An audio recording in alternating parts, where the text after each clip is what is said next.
సర్కార్ బల్లెకు పోయే పొలగాళ్ల సంఖ్య తగ్గి ప్రైవేటు బల్లెకు పోతున్న పొలగాండ్ల సంఖ్య పెరుగుతుంది. ఇదే అందరికీ ఎరుకున్న ముచ్చటే. అయితే గా తరిక ఈ కాంచి బంద్ కావాలి, పోయిన పొల్లగాండ్లను సుత మళ్ళా వెనుకకు మలుపుకరావాలి అని చెప్పి తెలంగాణ గవర్నమెంటు విద్యా వారోత్సవాలు అనే పేరంటాన్ని పెట్టిందట.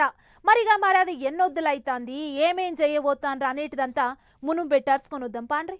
సర్కార్ బళ్లను ఎలుగుల చేయాలి అని చెప్పి గట్టి నిర్ణయమే చేసింది తెలంగాణ సర్కారు. విద్యా వారోత్సవాలు అనే పేరుతోని ఈ కార్యం ఎల్బీ స్టేడియంలో మా జోరుగా చాలైంది.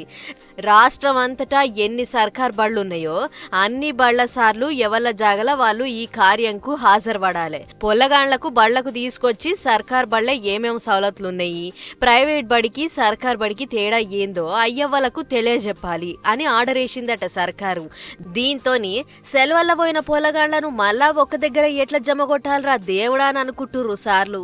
అయినా సరే సర్కార్ ఆలోచనను అమలు చేసే ఇకమత్ చేస్తుర్రు అన్నట్లు ఈ విద్యా వారోత్సవాల పేరంటము వారం రోజులు నడుస్తుంది. అంటే 11వ తారీఖు సంధి 17 దాకా.